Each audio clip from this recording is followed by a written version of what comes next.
Merci de nous rejoindre de nouveau sur Al24 News pour l'échiquier international. Madame, Monsieur, bonsoir. Son deuxième jour de génocide sioniste à Gaza et un bilan en atrophie. L'affiche ce soir, plus de 24 200 martyrs et près de 61 200 blessés. Les massacres sionistes contre les Palestiniens se poursuivent donc au vu et au su de tout le monde. Et si, pour le moment, les Gazaouis sont livrés à eux-mêmes, il n'en demeure pas moins que la résistance et à sa tête les brigades Al-Qassam, bras armés du Hamas, s'organisent de mieux en mieux sur le terrain et arrivent à infliger des défaites cinglantes à l'une des armées les plus puissantes, les plus équipées et les plus soutenues au monde, surtout des succès qui font que les opérations d'incursion terrestre de l'armée d'occupation font chou blanc dans plusieurs zones de l'enclave palestinienne. Nous en parlerons ce soir avec nos invités juste après ça.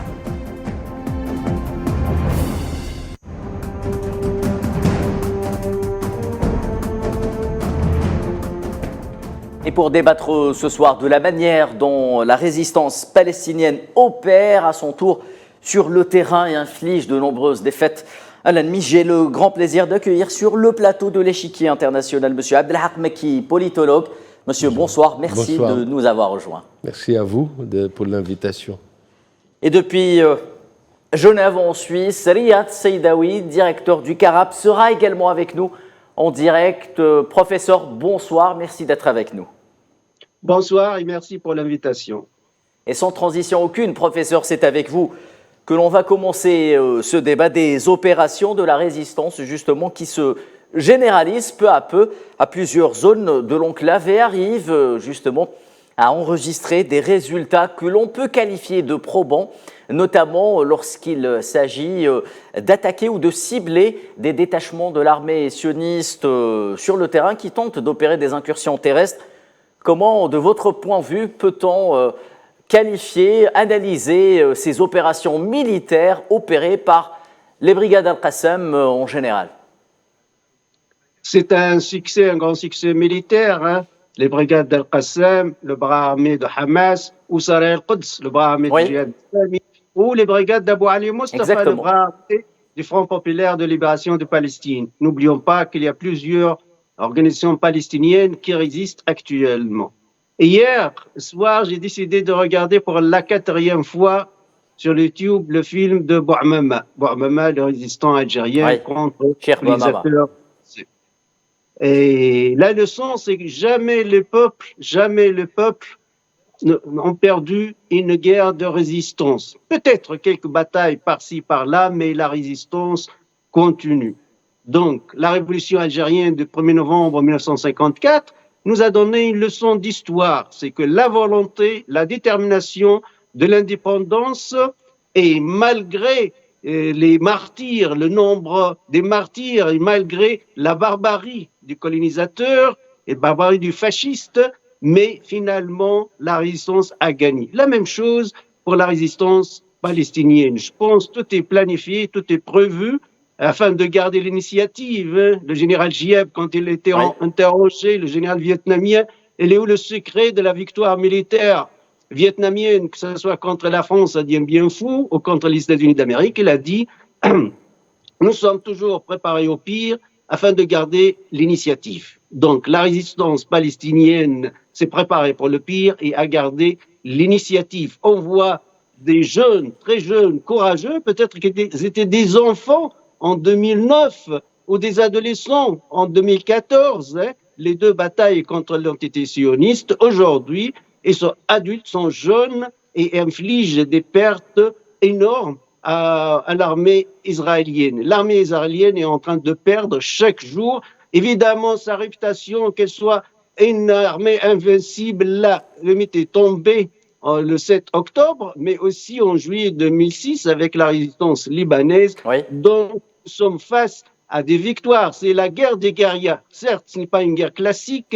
La résistance palestinienne n'a ni des chars, ni d'aviation, ni des canons, mais c'est une guerre des guérillas, une guerre du courage physique, de détermination, la conviction, la croyance, et a beaucoup gagné jusqu'à maintenant.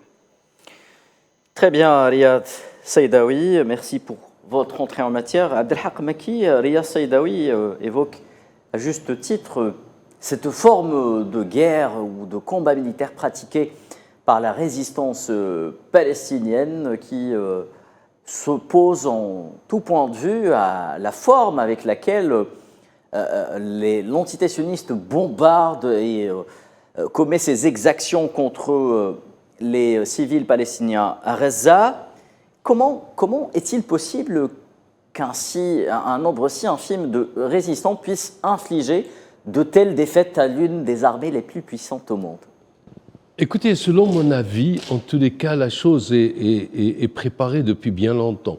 C'est-à-dire que c'est une stratégie. En tous les cas, si nous avions eu la surprise le 7 octobre, une surprise, donc l'opération de l'Aqsa, c'est parce que nous ne nous attendions pas qu'une résistance comme le Hamas ou une résistance populaire puisse avoir une action aussi importante dès le premier jour. Mais il s'est révélé qu'il y avait d'abord, parce qu'il faut la mesurer par rapport à l'échec de l'État d'Israël. Oui. Le premier grand échec de l'État d'Israël, c'est de n'avoir ni prévu le 7 octobre, ni avoir eu des informations sur tous les mouvements qui se déroulaient à l'intérieur de la résistance palestinienne et particulièrement au Hamas. Et ça, c'est un échec extraordinaire et une réussite extraordinaire de la part du Hamas. La deuxième chose, c'est qu'il apparaît déjà, au bout d'un mois, il apparaît que, en tous les cas, de mon point de vue, il apparaissait que la résistance allait durer assez longtemps parce qu'elle était très très bien préparée. Alors, je tiens à dire deux choses. D'abord, parce qu'il y avait de l'innovation technologique. Et cela veut dire qu'on a travaillé cette question depuis bien longtemps, précisément depuis peut-être 16 ans.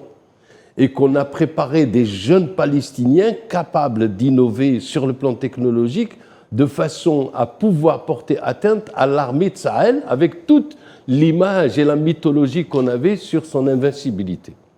Donc ça, c'est dans la deuxième phase.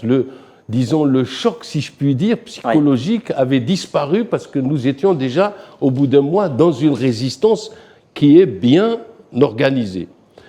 Ce qui se passe aujourd'hui, c'est qu'il y a eu d'abord des succès lors du premier mois, et puis des succès lors du deuxième mois, et qu'aujourd'hui, on est au 100e. Et donc, nous nous retrouvons devant une résistance dont l'histoire est lointaine, parce qu'elle rejoint, le Hamas rejoint en tout état aujourd'hui la résistance de tous les Palestiniens, c'est-à-dire au sein de l'OLP, et que de ce fait, c'est une organisation qui est tellement implantée. On a cité, Saadawi a cité la résistance algérienne. Exactement. Elle n'aurait pas eu autant de succès si elle n'était pas à l'intérieur même du peuple et qu'elle trouvait un soutien à l'intérieur du peuple. Et c'est le cas que nous trouvons aujourd'hui dans le cas de la résistance palestinienne. Alors, la question, c'est les résultats de nouveau. Et on se rend compte que disons, au 100e jour, on se rend compte que la frappe de la résistance est beaucoup plus meurtrière qu'elle ne le fut au début. Et donc, moi, je me suis toujours demandé, mais comment on peut construire autant de missiles, autant comme ça, parce que ça, c'est une armée déjà, d'accord ? Et qu'on puisse les lancer avec des 100 et de 200 missiles, etc., sans qu'on s'en aperçoive. C'est pas possible, c'est qu'il y a des usines. Où sont-elles ? Nous ne les voyons pas. D'où cette organisation hors pair, si je puis dire. Quelle est cette organisation ? C'est une organisation intellectuelle, c'est-à-dire de stratège, qui rejoint la stratégie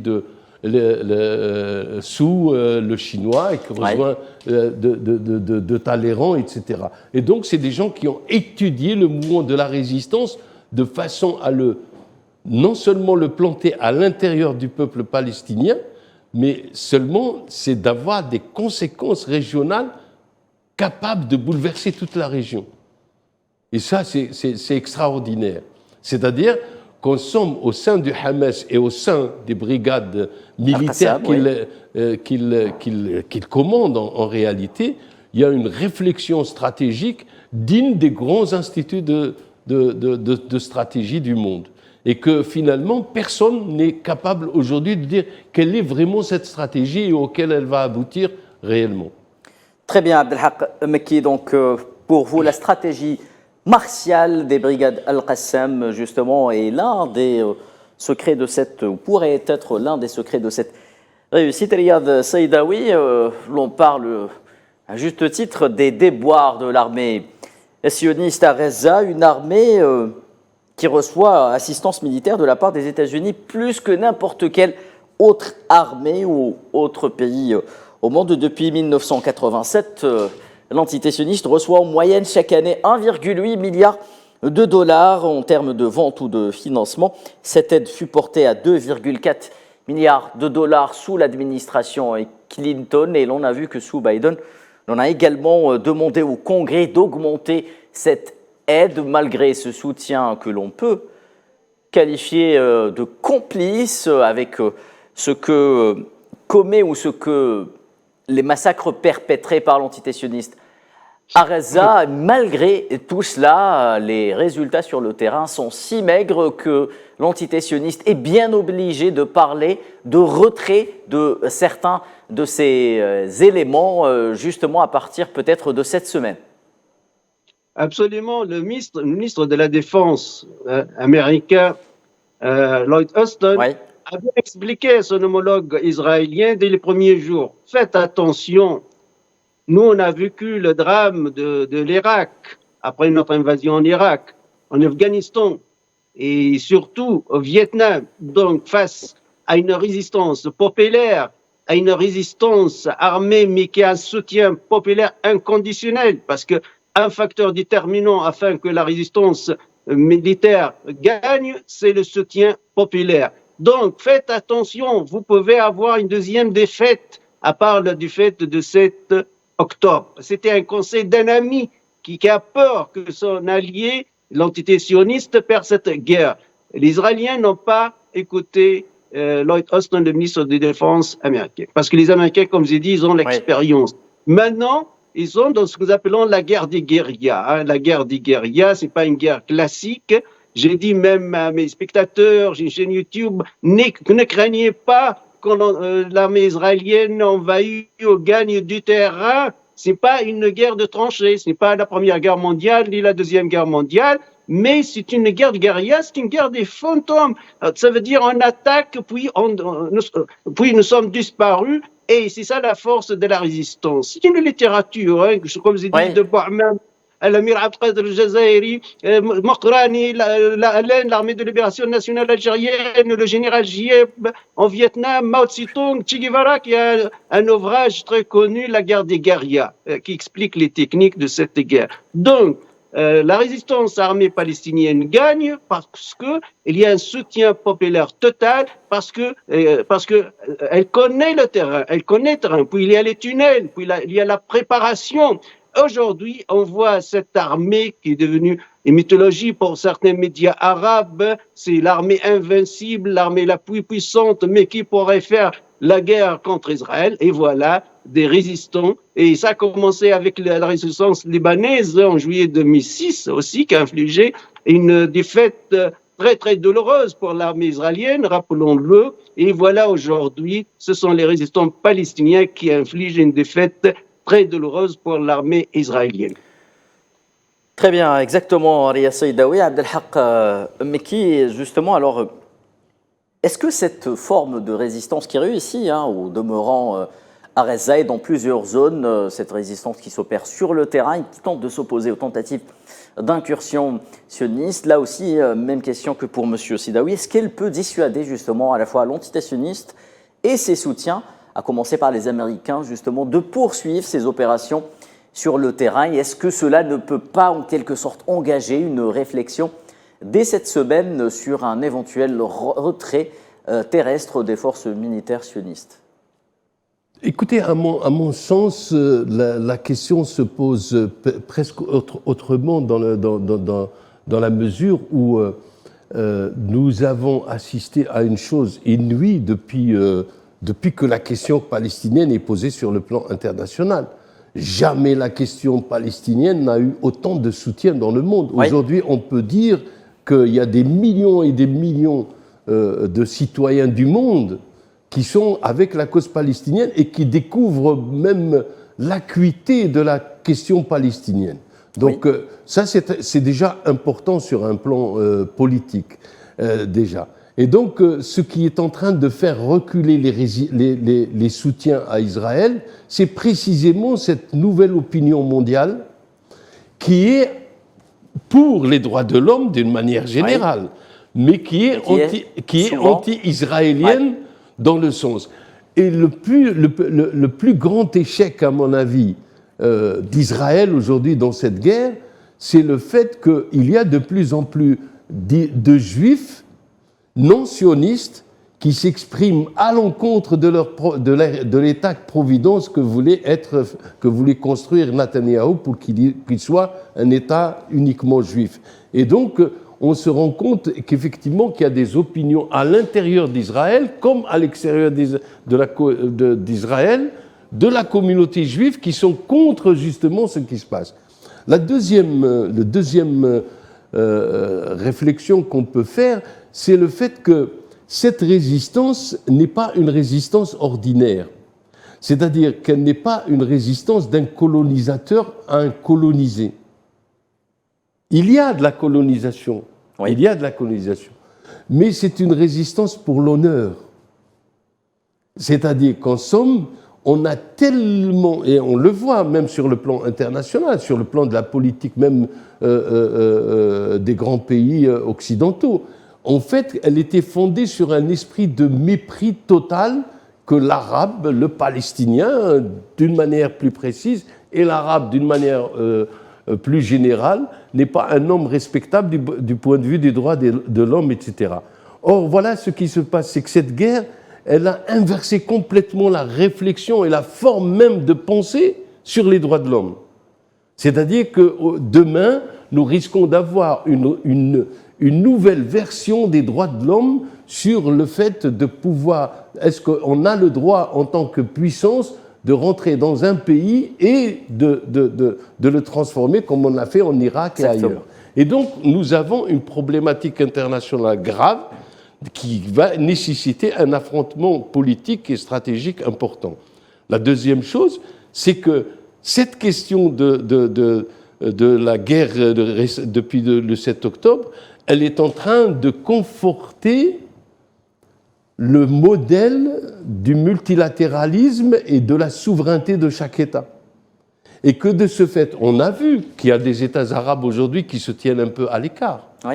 Mais ils se tiennent à l'écart parce qu'en fait, ils ont compris qu'il y a un problème de souveraineté réelle qui se pose aujourd'hui avec cette guerre-là.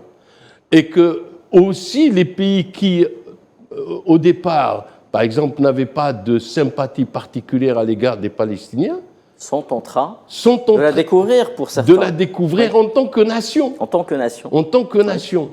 Alors, je tiens juste à donner, par exemple, un exemple.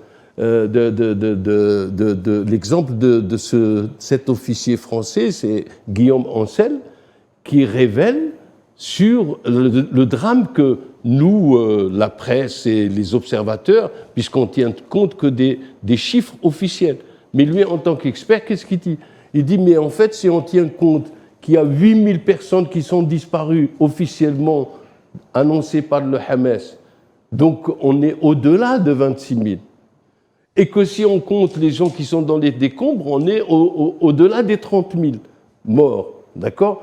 Et au-delà des 7 000 enfants, etc. Et donc la chose devient encore plus grave sur le plan de la réflexion philosophique en général. Et je tiens à annoncer ça et puis à lui rendre hommage, ce que vient de dire l'un des rédacteurs de la Charte des droits de l'homme, M. Stéphane Hessel, à propos de ce qui se passe aujourd'hui, de son vieil âge de grand défenseur des droits de l'homme. Et donc, on s'aperçoit qu'il y a un bouleversement de tous ceux qui ont cru à la question des droits de l'homme, parce que nous avons devant nous quelqu'un qui ne respecte aucun droit à l'égard des Palestiniens.